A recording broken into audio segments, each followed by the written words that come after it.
Health public hearing and monthly meeting to order for Wednesday, November 12th at 5 p.m. Anybody call roll? Daniel Chenoweth. Present. Jennifer Luck. Present. Kyle Patterson.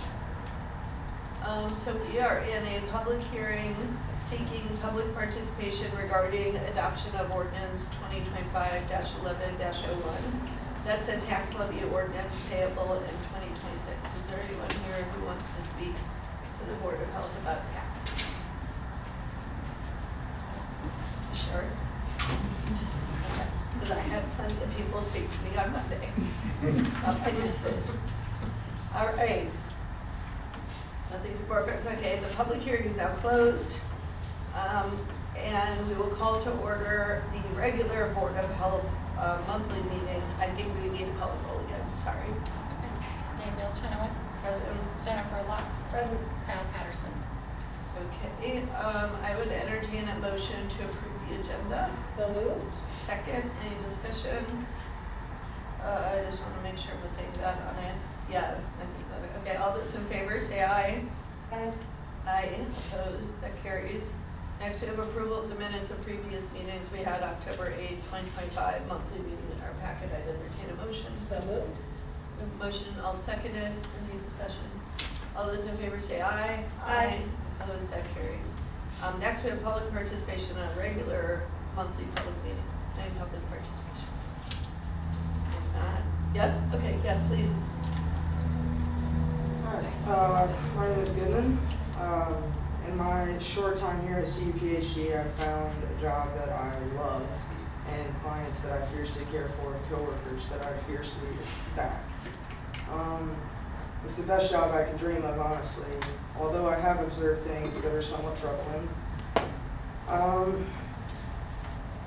want to address biases based on race, specifically black and brown women. The expectations of black and brown people in general exceed those of the white counter coworkers. Based on what I have observed and the comments I have heard, there is a racist culture cultivated amongst management here at CUPHD, and I would greatly like to see that change. Thank you.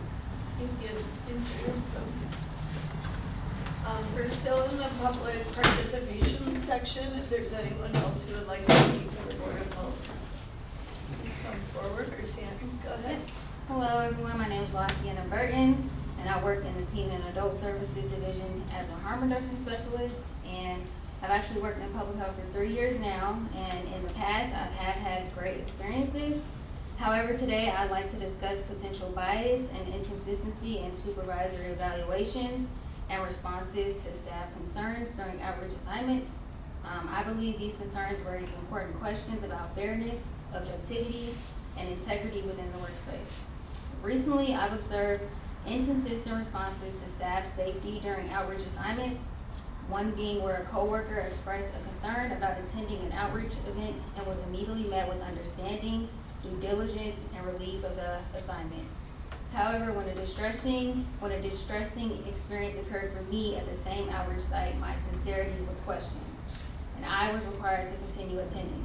This inconsistency may reflect an unconscious bias as it aligns with patterns identified in diversity and inclusion research showing that concerns of people of color, particularly black women, are more likely to be doubted or minimized. Reviewing how these decisions are made can promote fairness and reinforce a safe, inclusive environment for all staff. In addition to this, I want to raise a concern about the role of subjective bias in supervisory evaluations. I understand that we all have implicit biases that can shape our perceptions. However, it becomes a problem when those biases are allowed to influence how supervisors assess an employee's work performance or work ethic. When evaluations are based more on personal impressions than on objective evidence, it can create inconsistent feedback and discourage morale. To ensure fairness, I believe our organization can benefit from training on minimizing bias. I bring all of this forward in the spirit of improvement and to uphold integrity and equity within the workplace. Thank you. We're still in the public input portion. Is there anyone else who wanted to speak? Go ahead. Hi, my name is Jennifer Enoch. I'm a nurse practitioner here. I've worked here for 7 years. Some of you might remember that I've been up here before to speak about the same problems that we are here about today. I read the summary on fine law of the Illinois Human Rights Commission case against CUPHD, which they won in 2022. That case dealt with events that happened around 2004 when the management team at CUPHD was very different. But aspects of the case describe a workplace culture that is still continuing here. What I've noticed about this culture is that Black people's contributions are consistently devalued. Black people are often treated as if they are not as intelligent as white coworkers. Even when objectively they are doing a larger amount of work than white colleagues, they are often treated as if they are lazy or trying to shirk their work, when objectively this is far from the truth. These stereotypes that Black people are lazy or less intelligent have been a problem in the United States for centuries. These things aren't true in general, and they aren't true at CUPHD. I noticed that my Black coworkers are often spoken to in a dismissive or demeaning way.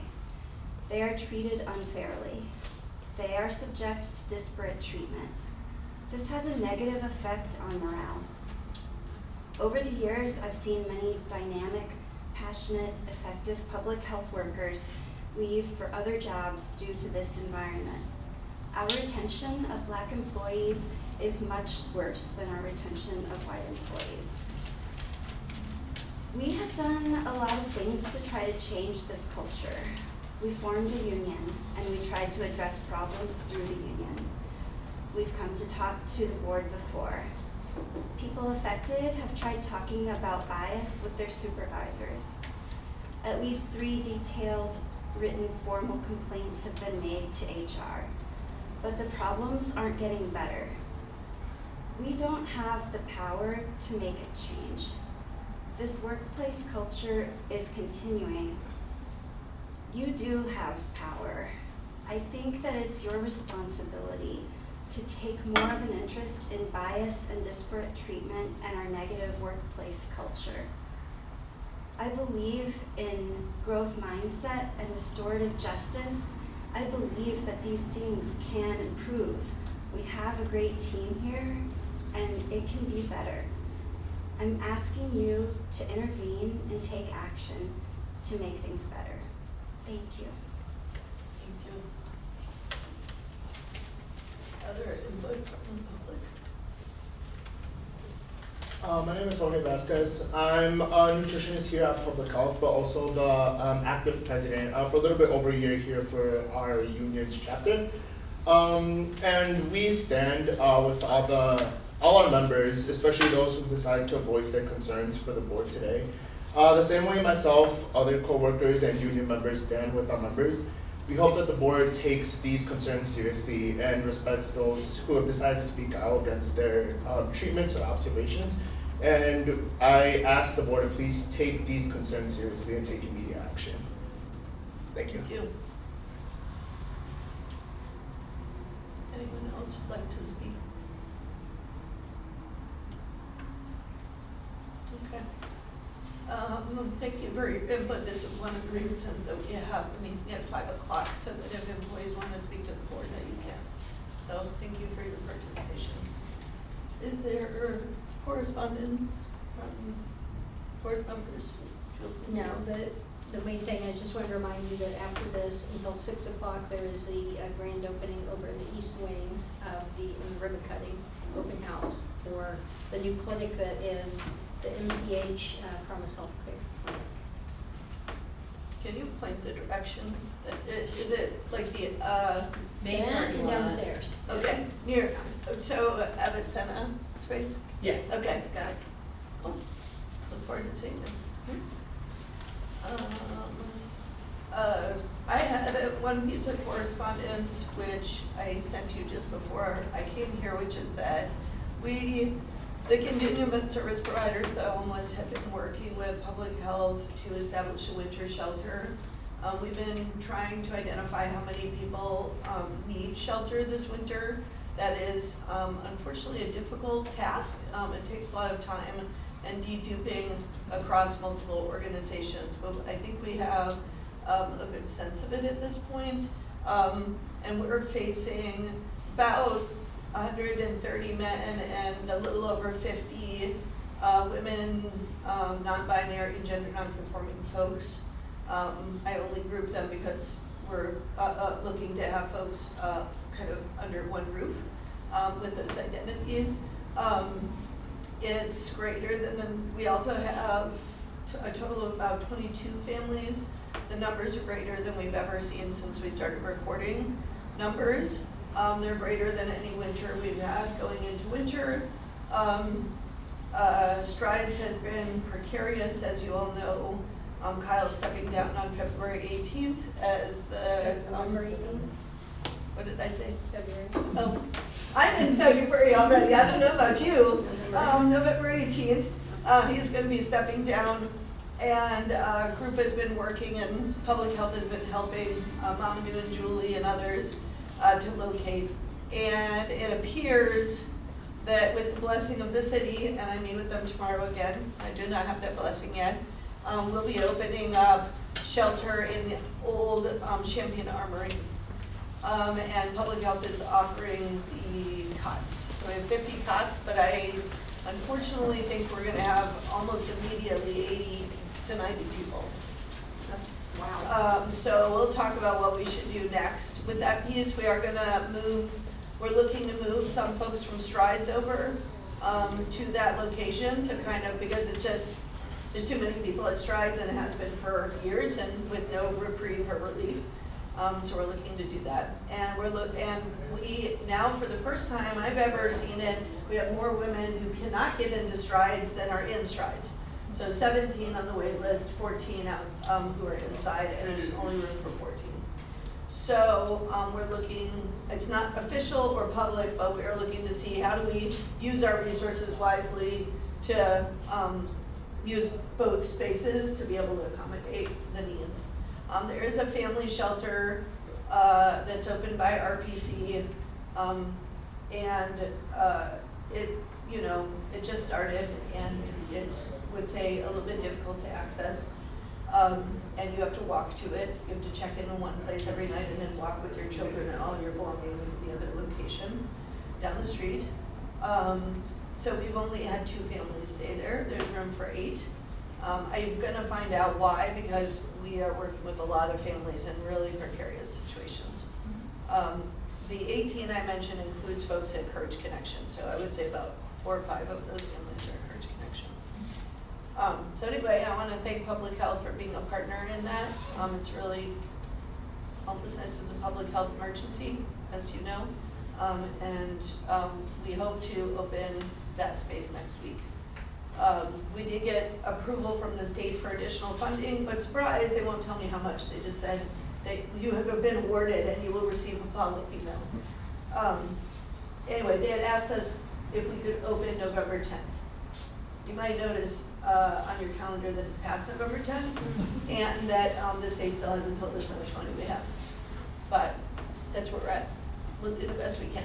And it's an amazing space, is all I can say. It's an amazing space, unlike our break room. It's bigger than the break room. It's way bigger, and it's able to expand if needed, which I hope to God isn't needed, but it could be. We can So- go up to 200, but we hope not to. Yeah. So it's, 200 plus. Exciting. We have 4 private rooms, but. and there will be space. The exciting thing is, which is missing from a lot of shelters, is there will be space for people who are sick to be able to stay there during the day in like a little isolated area. Well, not isolated, but it sounds dramatic, but it will be in like. In rooms, separate Sort of rooms that are yeah. not small or terrible Yeah. with windows, so. Yeah, it's exciting. Yeah. That even became an option. Yeah, we were actually told no at that location a while ago, so we got to yes. There must be a book written with that title or something that I must have read at one point. Anyway, that's my announcement. Thank you, Public Health. And now I've lost my agenda because, okay, here we go. I'm back. No old business. We move on to new business, the treasurer's report. As of the end of September 2025, we have cash on hand of $9,802,963. The total fund balance was just over $8.5 million, representing 47% of the budget expenditures for the year. We ended the third fiscal month with a surplus of $28,239, and that's against a budgeted deficit of $176,845. So we're above the curve there. Our total annual budget is at $8.2 million. The revenue for the first 3 months was just over $3.6 million, which is under the year-to-date budget, mostly due to grants and contracts and fee-for-services not being fully utilized in the first quarter. Total expenditures were just also over $3.6 million, which is $711,000 under the year-to-date budget. In a various spots of, personnel was under year-to-date budget by $191,000, rent benefits under budget by $141,000, contractual services under budget by $288,000. Thank you. Any questions for Ron? Okay. I'd entertain a motion to put the treasurer's report on file. So moved. A motion, I would second it. All those in favor say aye. Aye. Opposed, that carries. Next, we have we have approval of payments to Board of Health appointees. I'm going to take this in omnibus fashion. To Treasurer Ron Fields for October 2025 services, to Attorney Ruth Wyman for legal services from September 16th of this year to October 15th of this year, and to Administrator Julie Pride for mileage reimbursement and hotel expenses for conference in Naperville. So moved. And motion, I will second it. All those in favor, is there discussion? I'm going to rush you, Jennifer. All those in favor say aye. Aye. Opposed, that carries. Next we have review of the monthly credit card statements. Any questions about the credit card statements? We take a vote.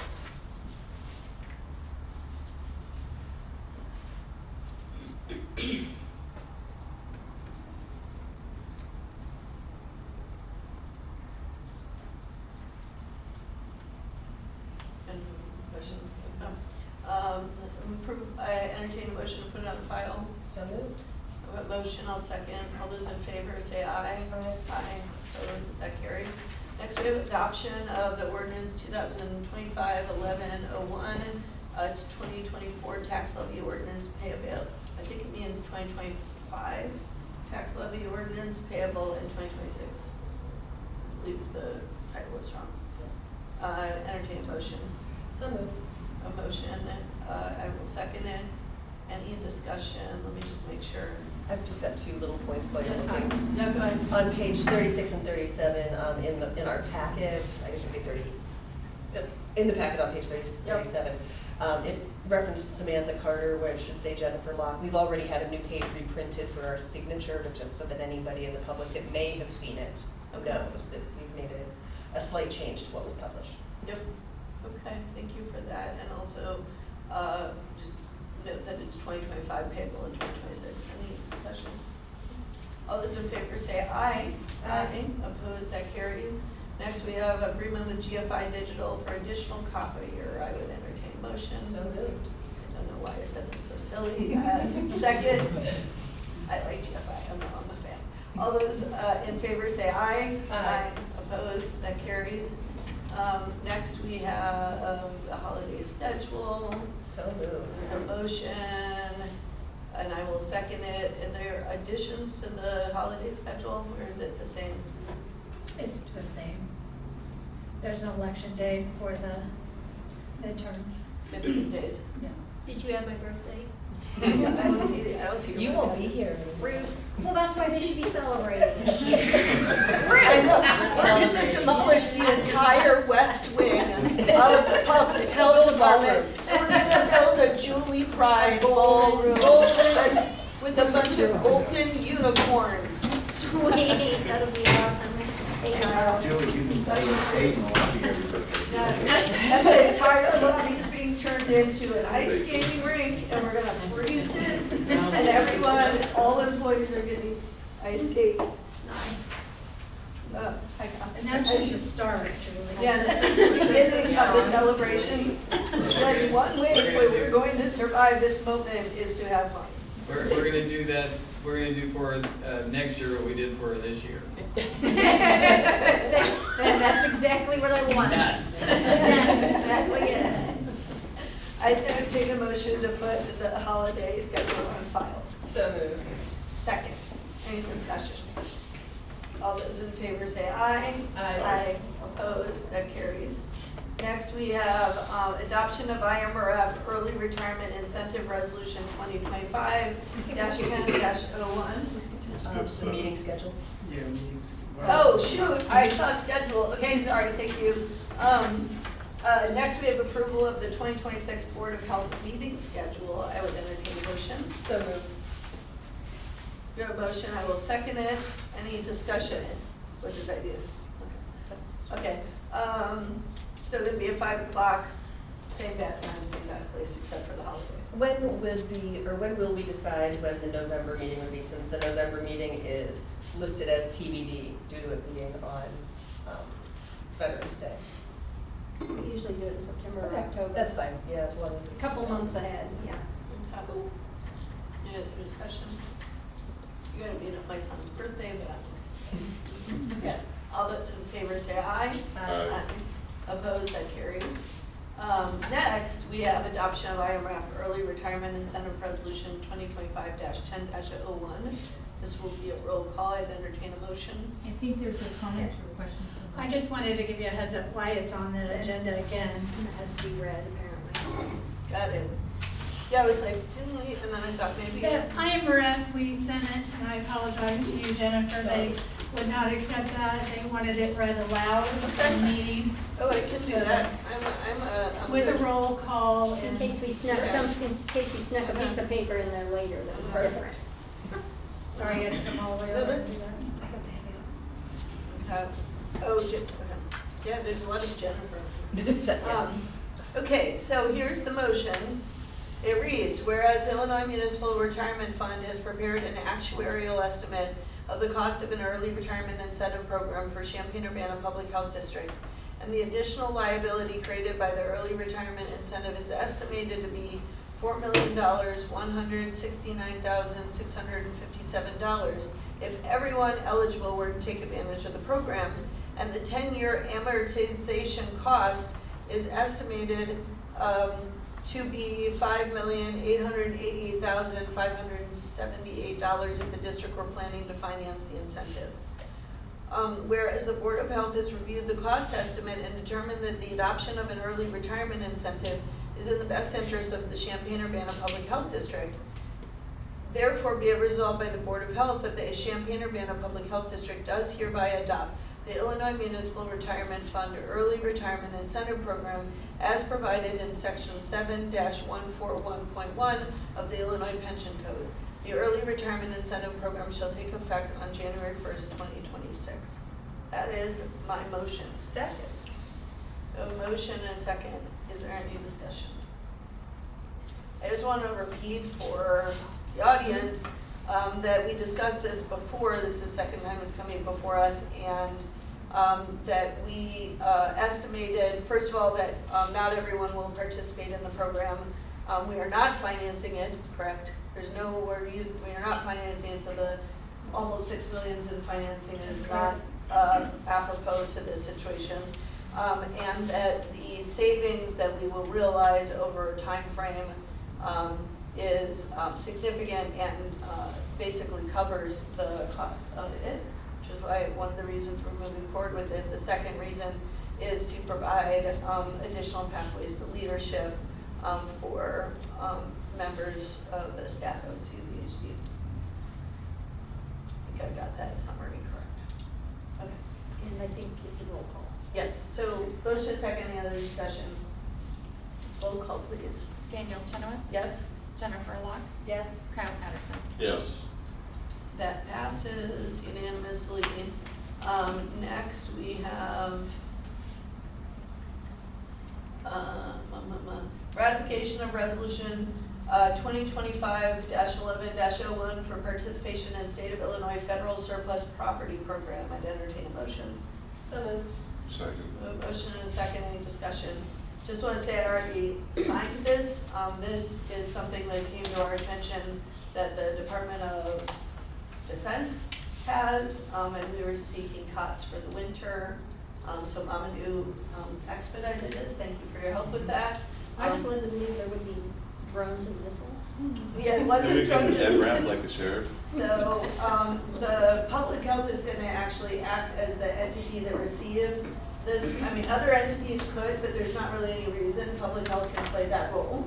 So if the county, if City of Champaign Township, if there are entities that are working in the community that need some of the surplus, there's a number of office-related, medical-related, it's not only homeless services, and Mamadou could be your point of contact, I assume, for that. So, excited about this because I think we're gonna need a lot more cots, Yeah, unfortunately. Any other discussion? All those in favor say aye. Aye. Opposed, that carries. Next, we have approval of new job descriptions, IT support analyst job description. And, can I do it omnibus? I see no reason why you cannot. Community network specialist, so we're gonna discuss, take a motion and discuss both. Any? So moved. Nope, thank you. Second. A motion and a second, is there discussion? My only question is, why do we need IT support analyst? We are sort of redesigning our IT department. One of our IT guys will be retiring in February, under the early retirement, and so we want to restructure it a little bit and have that added position. Okay, so it's addition, like, we're adding overall adding a position or restructuring? So there's- Restructuring, there'll still be three, there's currently see. three, and there will be three, There but will we're be three. restructuring. Got it. And then I just want to add that this will be cost effective for the organizations if we look at it in in the pay schedule. Okay, great. Any other discussion? All those in favor say aye. Aye. Opposed, that carries for both of those job descriptions. Next, we have approval of Champaign County I-Plan 2026 to 2031. I'd entertain a motion. So moved. Second. We have a motion and a second. Any discussion? I just want to note that I was only able to read the executive summary, but access to healthcare, behavioral health, healthy behaviors, and violence prevention were the 4 items.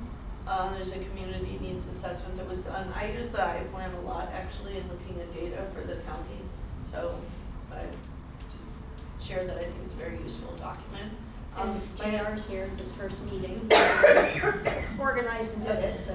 Wonderful, thank He's you. gonna do a presentation, kidding. Actually, I was like, I have a question. No, I'm just Okay. teasing. I do think it would be helpful actually for us to understand and, but I don't think, we are only part of the audience. I think it would be helpful to look at, to do a presentation of the I-Plan. Either, I know that CSPH, too many acronyms, is planning on doing another housing summit, and so it might be helpful to have public health provide a summary of what the findings were. And I think it's really important for the, all of the various municipal entities, and there are many, that there be an opportunity for them as well. So I would hope this would be emailed to the elected leaders, and then, it would be helpful to get a summary of what people are seeing, especially as we go into public health 3.0. Yep. Okay, I say 2.0 and then I'm corrected. 3.0. We're in 2.0. We're right now we're talking about adding a community health improvement plan dashboard to our health atlas. So that is something that we're planning on doing at some point in the future. Okay. And I also wanted to add on the 4 health priority that GR has been leading, that 2 of the grant that we received, and one of the position here is being approved, will help us, expand some of the work in those health priorities, specifically for the health behavior, the community network anchor job posting that we guys just approved, an extension of that. So I think it's because of the work that we were able to identify those health priority, and we were able to secure those grants and I think that will be an extension of the I-Plan into the future and help us secure positions for organizations.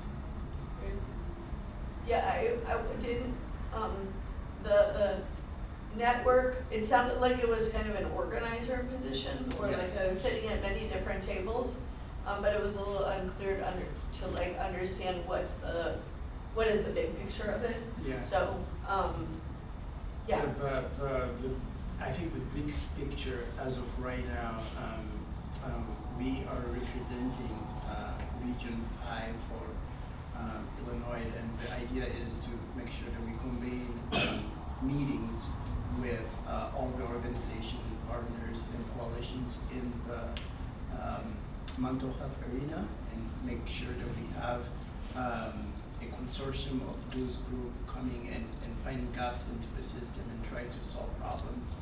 I think the main role or the main job for this person will be to convene those people and make sure that we try to find those gaps and find solutions, and that everyone is at the table and provide their input. That's great. That's helpful to know. Hopefully you'll talk about discharging people to the streets. That's and what from we do. hospitals. Absolutely. Yeah. Especially with those acting on more behavioral health. Thank you for the context. Okay, we have a motion and a second to approve the I-Plan. Any further discussion? All those in favor say aye. Aye. Opposed, that carries. Next we have, I'm sorry, did you have your hand up? No, sorry, just Oh, okay. I was like, oh, did I miss the presentation? I love it. a couple of years of work confirmed, so that's nice to hear. Okay, yeah. I love data. We do have the best I-Plan in the state. Yeah. We actually. I mean, I've screenshotted Yeah. pieces of it and put it in my presentations all the time, especially, you have a really good mapping, at least in the other one about, the last one, of disability, across the county. Because I talk with township supervisors who think that nobody needs GA in their communities, general assistance, which is bridge funding for folks with disabilities, and then I just pull up the I-Plan picture and I'm like, what about this? And it's actually more folks with disabilities around in the county than in the center, and they're shocked. It really is like that picture goes a long way to try to explain why we need general assistance and supports in the rural areas. One of the things that we really would like to do is to turn this, so yes, we have a state requirement to turn in a 5-year plan every 5 years. And we have our hospital partners that we do every 3 years, these things with, but we want to make this more of a living document, so that when we're so using our dashboard tools, so instead of like, hey everybody, this is what we're doing, surprise, it's more like people have a better understanding that this is a rolling, continual process. Yeah. So Yeah. that's really nice to hear that you use that and show that up, so that's helpful. Yeah, I do, and I would love to just see public health play more of a role in data around homelessness, because this community does not track and share and lift up data around homelessness. There's just, I mean, yeah. Yeah, can I share something really Yes, quick? please. So, thank you for bringing us in connection with Katie Herman. So we actually have a meeting, I think tomorrow, with her team, just to brainstorm about using the P count, which stands for point in time count, Yes. to build a dashboard for them. Wonderful. But that's incoming, I think. Rob's team is gonna help you with that. Wonderful, that's great. Go team. Okay, next we have approval, we did a vote, right? Yep. Okay, thank you. Approval of check request payable to the following in omnibus fashion. Parasoft for annual subscription, our CP Romine commercial painting for CHP repairs and painting, Tyler Technologies Inc. for software, Parkland College for staff, DISC training, Sickich for progress building, fiscal year 25 audit. So moved. Second. I have a motion, a second, any discussion? All those in favor say aye. Aye. Opposed, that carries. Next, we have approval of requisition for IDS Intelligent Dispensing Solutions for hardware SD 5000R outdoor vending. I feel like a robot. And entertain a motion. So moved. Second. Motion, second, any discussion? like really tired today. Okay, all those in favor say aye. Aye. Opposed, that carries. Next we have discussion and approval of waiving the number of temporary permits issued for not-for-profit groups that are addressing food insecurity in Champaign-Urbana. Go team. I'd entertain a motion. So moved. Second. A motion and a second. Any discussion? I can tell you where this comes from, which is that we're facing great food insecurity, and we had a limit of 3. And I had asked the administration if we could remove that limit permanently or at least temporarily for entities that are not-for-profit. So I see in the memo, it's those who can provide proof of Illinois sales tax exemption. And that they'll have to have a temporary health permit for each event. And then obviously follow the public health protocols. There can be no charge for the food, no donations, no home prepared food, and then the event must be related to food insecurity, and the variance will expire end of next year.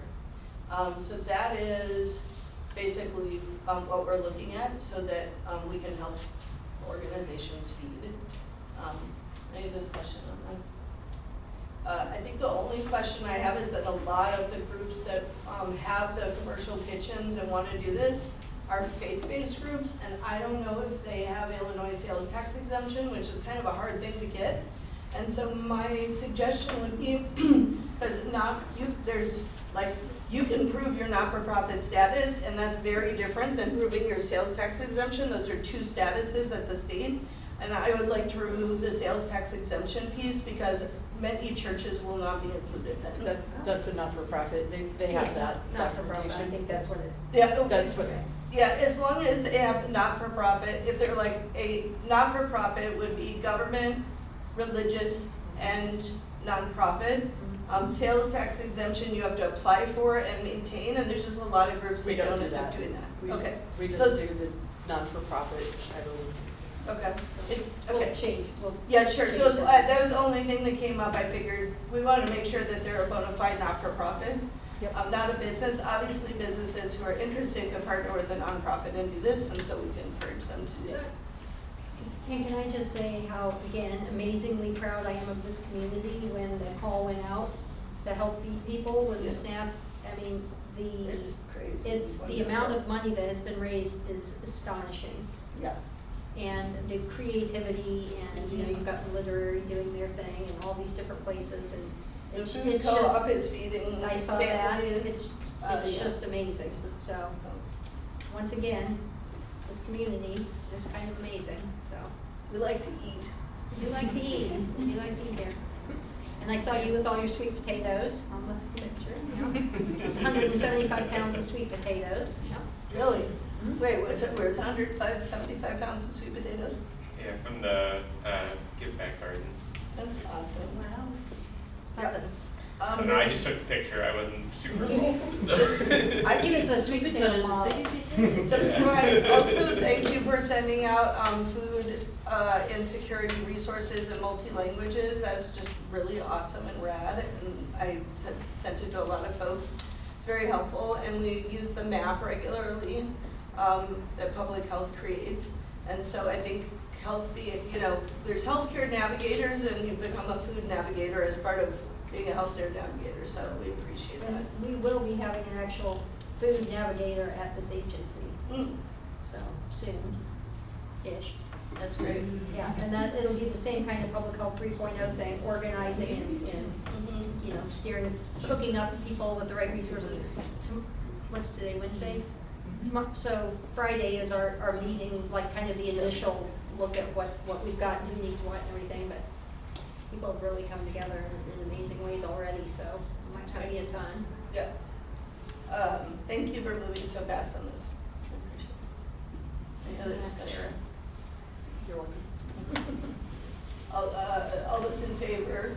Aye. Aye. Opposed? That carries. And then we have pending grants for the administrator to sign, which I believe is, that's accounts payable. Between CUPHD and IDPH for Illinois Healthy Resilient Communities 2026. in the amount of $186,490 in the WHP division for October of this year, October 1st of 2025 through June 30th, 2026. I'd entertain a motion. So moved. Second. A motion is second. Any discussion? No, but it's just pretty impressive that we got that. That was Whitney, and I think you and Brandon working on it together, or? It was a collaborative effort by this side of JR. JR. I mean, it was, Whitney and some of the MCH staff. yeah, it was, I mean, that was not like a gimme grant, so. That's great. It's pretty impressive, and a good chunk of money. Yeah, She texted me, it's all the money. that's great. Yeah, We're we're just just like, Yeah. yeah. so. Yeah, I honestly, I just want to say when I created the food equity and events coordinator position at Cunningham Township, it was like, you know, there are many times when I do things and I'm like, this really should be countywide, this really should, you know, like, we will start and see the thing, but Soup's been doing a lot of this stuff, and I really, you know, and I think with all the food precarity, a lot of their attention, in addition to keeping Solidarity Gardens going, is really just triage around that piece. So it's really helpful to see public health playing a role in helping to coordinate the community as a whole. That's public health 3.0. Yeah. Wrangling cats. Yeah. And it's needed, it's a community thing it's needed. Oh, absolutely. Yeah, no, we oftentimes get these calls, and it's like, I actually would prefer that it be, you know, bigger agency. And with the clinic going over there, that's going to be a huge help, because they're getting ready, she told me today well, actually, their clinic coordinator told me that they're gearing up already for 5 days a week over there. That's great. So, and maybe more, so. All those in favor of accepting a large sum of cash from the state of Illinois security, all say aye. Aye. Those opposed, that carries. Our next monthly meeting is December 10th, 2025 at 5 p.m. and we stand adjourned. All right, so here's all the, everybody, This is your first full board meeting.